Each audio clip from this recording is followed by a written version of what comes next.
कानपुर की रहने वाली एक लड़की अपना मोबाइल चला रही होती है। मोबाइल में अपना फेसबुक ऐप जब चालू करती है तो उसी में एक खूबसूरत नौजवान लड़की की तस्वीर दिखाई देती है। यह लड़की जब उस लड़के की तस्वीर को देखती है तो उसके खूबसूरती को देख करके मोहित हो जाती है। अब यह लड़की उस फेसबुक के जरिए उस लड़के का एड्रेस पता निकालती है और उसी फेसबुक के जरिए अपना मोबाइल नंबर उस लड़के को दे देती है। वह लड़का मोबाइल नंबर पा करके इस नंबर पर फोन करता है। धीरे धीरे दोनों बातें करने लगते हैं, दोनों की नजदीकियां बढ़ने लगती है, दोनों एक दूसरे से हिल मिल जाते हैं, दोनों घंटों बातें करते रहते थे, छुप छुप कर दोनों मिला भी करते थे, फिजिकल रिलेशन भी बनाया करते थे। एक रोज लड़की के परिवार वाले कहीं शादी अटेंड करने के लिए रिलेशन में गए हुए थे। यह लड़की घर पर अकेली थी। 5 साल की उसकी एक छोटी भतीजी थी, उसी को साथ लेकर के यह लड़की घर में थी। अब यह लड़की अपने उस प्रेमी को फोन लगा देती है, कहती कि मैं घर पर अकेले हूँ, रात को आप हमारे घर चले आइए। यह लड़का जब इतनी बात सुनता है भौचक्का हो जाता है। अंदर से वह तो खुशियों से झूम भी पड़ता है, लेकिन उसको अंदर से डर लगता है कि कैसे मैं उसके घर जाऊं। वो अपने घर बुला रही है। अब यह लड़का अपने दोस्तों से सलाह लेता है। उस लड़के के दोस्त कहते हैं कि जब वो अपने घर बुला रही है तो उसके घर तुम्हें जाना चाहिए। अब यह लड़का अपने दोस्तों की बातें मान जाता है। उस लड़के के दोस्त उसको सलाह देते हैं कि सेक्स प्रोटेक्शन का कुछ सामग्री ले लो और सेक्स वर्धक कुछ गोलियां ले लो, तब जाओ उसके पास। यह लड़का अपने दोस्तों की बातों को मान जाता है और जाता है मेडिकल पर, सेक्स वर्धक गोली लेता है और कुछ प्रोटेक्शन की सामग्री लेता है। फिर इसके बाद उस लड़की के घर जाता है।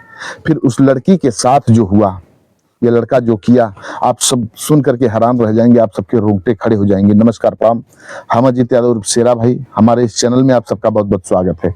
अगर आप लोग हमारे इस चैनल को सब्सक्राइब नहीं किए हों तो आप लोग हमारे इस चैनल को सब्सक्राइब करें, लाइक करें, कमेंट करें।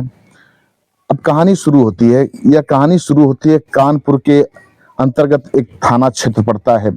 थाना क्षेत्र का नाम पड़ता है शिवराजपुर। शिवराजपुर थाना क्षेत्र पड़ता है। इसी के अंतर्गत एक गांव पड़ता है, वहीं की रहने वाली एक लड़की जिसका नाम गुड़िया होता है। वह लड़की अपना मोबाइल एक रोज चला रही होती है। मोबाइल में जब फेसबुक ऐप चालू करती है तो उसी ऐप में एक खूबसूरत नौजवान लड़के की तस्वीर दिखाई देती है।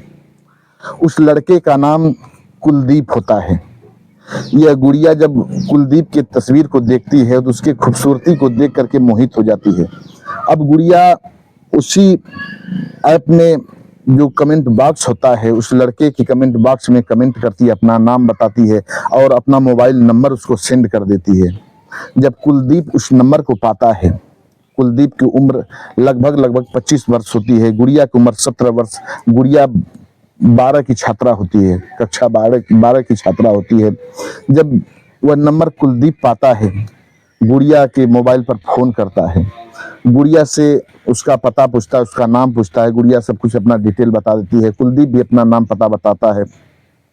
गुड़िया के घर से करीब करीब 15-20 किलोमीटर की दूरी पर उस कुलदीप का घर होता है। दोनों खूब बातें करते थे, दोनों बातों में एक दूसरे से घुल मिल गए थे। रोज घंटों बातें करते, छुप छुप कर दोनों मिलने भी लगते हैं, फिजिकल रिलेशन भी बनाने लगते हैं। धीरे धीरे समय व्यतीत होता है। एक रोज की बात है, गुड़िया के माता पिता पूरे परिवार के लोग 13 दिसंबर 2024 की दरमियानी रात कहीं शादी अटेंड करने रिलेशन में गए हुए थे। पूरा परिवार शादी अटेंड करने के लिए गया हुआ था। जब घर के लोग शादी अटेंड करने के लिए जा रहे थे तब गुड़िया कहती कि मुझे शादी अटेंड करने नहीं जाना है, मैं नहीं जाऊंगी शादी में। घर वाले कहते हैं कि तुम अकेली घर पर रह जाओगी, नहीं तुम्हें चलना पड़ेगा। तब वह कहती है कि नहीं, हमारी ये 5 साल की भतीजी है, उसको यहीं छोड़ दो, हमारे साथ रहेगी, मेरा मन नहीं कर रहा है, मेरी तबीयत ठीक नहीं है, मैं नहीं जाऊंगी। वह लड़की बहला फुसला देती है, अपने घर वालों को बहका देती है। उसके घर वाले कहते हैं ठीक है चलो। एक 5 साल की उसकी गुड़िया की भतीजी होती है, वही घर पर रह जाती है। घर के लोग छोड़ देते हैं, गुड़िया के साथ वह रह जाती है। पर घर के लोग चले जाते हैं शादी अटेंड करने के लिए।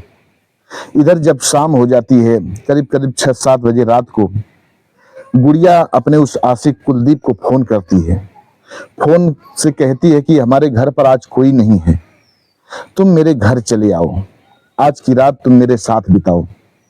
वह लड़का जब इतनी बात सुनता है आश्चर्यचकित रह जाता है, कहता है कैसी बातें कर रहे हो, मैं तुम्हारे घर आऊं, कोई देखेगा तो क्या कहेगा। वह लड़की जिद कर बैठती है। तब कुलदीप उसकी बात को मान जाता है, कहता है ठीक है अभी मैं तुम्हें बताता हूँ। अब कुलदीप, उसके कुछ दोस्त होते हैं, अपने दोस्तों को फोन लगाता है और अपने दोस्तों से कहता है कि यार गुड़िया अपने घर हमें बुला रही है, मुझे क्या करना चाहिए। तब उस कुलदीप के दोस्त कहते हैं कि अगर अपने घर बुला रही है, तुम्हारी प्रेमिका है, तो जाओ तुम उसके घर। तब वह कहता है कि अगर मैं पकड़ा जाऊंगा तो क्या होगा। तो वह उसके दोस्त कहते हैं कि देखो जैसा सिचुएशन हो ऐसा करना, लेकिन अगर बुला रही है, जिद कर रही है, तो जाओ, तुम्हें जाना पड़ेगा। अब जब इतनी बात वह सुनता है, फिर इसके बाद उसके दोस्त कहते हैं कि एक काम करो, वहां जाओ, सेक्स प्रोटेक्शन का कुछ सामान ले लो, सामग्रियां ले लो और सेक्स वर्धक कुछ गोलियां ले लो, तुम उसके साथ पूरी रात मौज करना है। जब इतनी बात सुनता है अपने दोस्तों की, वो अपने दोस्तों की बात को मान जाता है और बहुत खुश होता है। वहां से तुरंत उठता है, बाजार के मेडिकल पर जाता है। मेडिकल पर जाने के बाद सेक्स प्रोटेक्शन का कुछ सामग्रियां लेता है, फिर इसके बाद सेक्स वर्धक गोलियां लेता है। लेने के बाद वह तुरंत वहां से निकलता है और गुड़िया के घर पहुंच जाता है। घर पर कोई नहीं था, गुड़िया अकेली थी और उसकी भतीजी थी। भतीजी को खिला पिला करके सुला देती है। फिर इसके बाद जब कुलदीप वहां पहुंच जाता है, दोनों रात को वहीं खाना खाते हैं, एक साथ बैठ करके खाना खाते हैं। वह खाना कुलदीप का भी खाना रख करके इंतजार कर रही होती है कि कुलदीप आएगा तो उसके साथ हम खाना खाएंगे। कुलदीप पहुंचता है, दोनों एक साथ खाना खाते हैं। फिर इसके बाद कुलदीप सेक्स वर्धक गोली खाता है। सेक्स वर्धक गोली खाने के बाद अब गुड़िया के साथ संबंध बनाने लगता है। गुड़िया को राजी कर लेता है संबंध बनाने के लिए। गुड़िया राजी हो जाती है। अब गुड़िया के साथ वो संबंध बनाने लगता है। उसके पूरे बदन से पूरे कपड़े को उतार देता है। दिसंबर का महीना, ठंड पड़ रही है और धीरे धीरे गुड़िया को ठंडी महसूस होती है। पर यह लड़का दवा के नशे में होता है, दवा की जोश में होता है। आवेश में आकर उसके साथ कई बार संबंध बनाता है। धीरे धीरे रात बीतती जाती है। अब गुड़िया को ठंड ज्यादा महसूस होने लगती है। गुड़िया के शरीर में ऐंठन महसूस होने लगती है, उसका शरीर अकड़ने लगता है। अब गुड़िया की हालत बिगड़ने लगती है। फिर भी वह लड़का कुलदीप नहीं मानता है, फिर भी उसके साथ लगातार संबंध बनाता है। जब उसकी हालत ढेर बिगड़ जाती है, उसकी हालत नाजुक हो जाती है, तब कुलदीप को समझ में आता है कि लगता है यह ढेर सीरियस हो चुकी है। अब सोचता है कि कैसे इसको हॉस्पिटल लेके जाएं, कैसे इसको कपड़े पहनाए। वो आनंद फानन में वहां से उठता है और अपने घर के लिए रफू चक्कर हो जाता है, वहां से भाग जाता है। इधर सवेरा हो जाता है, गुड़िया वहीं पड़ी रहती है। गुड़िया के घर वाले जब घर पर आते हैं, इससे पहले ये जो कुलदीप था, ये उसको अलाव जलाता है, उसको उसके बदन को सेकने का काम करता है, लेकिन उसकी स्थिति में कोई सुधार नहीं होता है। उसकी हालत बिगड़ने लगती है, अंततोगत्वा उसकी मौत हो जाती है। इधर जब सवेरा होता है, उसके परिजन जब शादी अटेंड करके घर पर आते हैं, करीब करीब 8:30 बजे सुबह, 14 दिसंबर सुबह जब घर के लोग आते हैं, आवाज लगाते हैं गुड़िया को, पर गुड़िया वहां घर से बाहर नहीं निकलती है। किसी तरह से लोग घर के अंदर प्रवेश करते हैं। जब वहां जाते हैं, देखते हैं गुड़िया की हालत को, लोग अवाक रह जाते हैं। नंग धड़ंग उसकी शरीर, बॉडी उसकी पड़ी हुई थी, अवस्था में वो पड़ी हुई थी लड़की। और लोग अपनी जो छोटी उसकी गुड़िया की भतीजी थी, उसके पास लोग जाते हैं, पूछते हैं। वह लड़की बताने में असमर्थ होती है। वह देखी जरूर थी, कुलदीप को आते हुए देखी थी। वह कहती है कि एक लड़का आया हुआ था, एक आदमी था, पर वह उसके बारे में कुछ नहीं बता पाती है कि आगे क्या हुआ। वह लड़की गुड़िया की जो भतीजी से वह सो जाती है, उसके आगे कुछ नहीं बता पाती है। इधर धीरे धीरे इस बात की चर्चा चारों तरफ फैलने लगती है। घर के लोग आनंद फानन में उठा करके गुड़िया को हॉस्पिटल में लेकर के जाते हैं। हॉस्पिटल में डॉक्टर मृत घोषित कर देते हैं।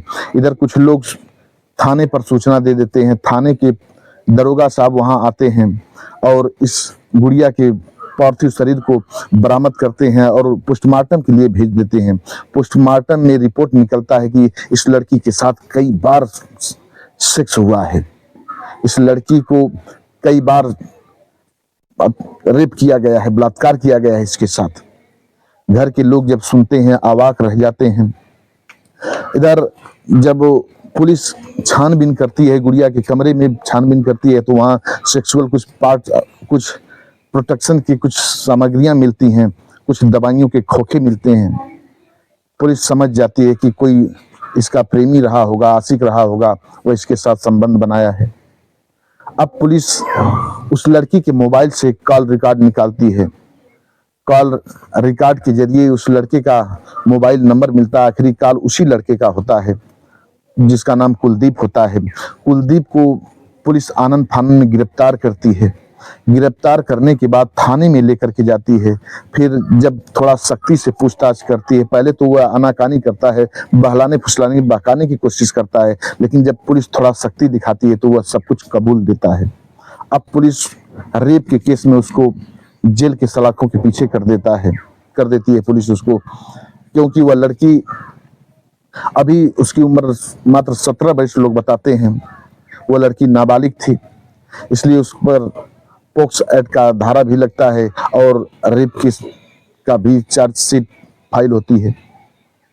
फिर इसके बाद वह जेल के सलाखों के पीछे चला जाता है। अब देखते हैं उसके साथ क्या होता है। उसको सजा तो मिलनी ही चाहिए क्योंकि वह गलत किया है। और कुछ लोग ये भी बता रहे हैं कि अक्सर कुछ लोग कमेंट में, हमने जब खंगाला मीडिया की कमेंट को खंगाला तो उसमें कुछ लोग घर परिवार के लोगों का भी दोष दे रहे हैं और लोग कह रहे हैं कि ये सारा खेल मोबाइल का है। अपने परिवार के लोगों को मोबाइल से बच्चों को बचाएं, परिवार के लोगों की जिम्मेदारी बनती है। बस आज की कहानी इतने तक। अगर कहानी नॉलेजेबल लगी हो तो हमारे चैनल को लाइक करें, शेयर करें, सब्सक्राइब करें। और हाँ, आप लोग भी अपना नाम बुलवाना चाहते हैं तो हमारे कमेंट में अपना नाम दीजिए, आप लोगों का नाम लिया जाएगा। हमारे कुछ व्यूअर हैं जिन्होंने अपना नाम बोलने के लिए रिक्वेस्ट किया है। उनका नाम, एक है हमारे व्यूअर जिनका नाम राजेश शुक्ला है जो कि भदोही के रहने वाले हैं। एक हैं दिनेश कुमार जी जो कि उत्तराखंड के रहने वाले हैं। एक दिल्ली के हमारे व्यूअर हैं जिनका नाम दिनेश कुमार गौड़ है, वे दिल्ली के रहने वाले हैं। इन लोगों ने अपना नाम बोलने का रिक्वेस्ट किया, उन लोगों का हमने नाम लिया। आप लोग भी अपना नाम बुलवाना चाहते हैं तो हमारे कमेंट बॉक्स में अपना नाम दे दीजिए, एड्रेस बता दीजिए, आप लोगों का भी नाम लिया जाएगा। तब मिलते हैं अगले एपिसोड में किसी एक नई कहानी के साथ। तब तक के लिए नमस्कार।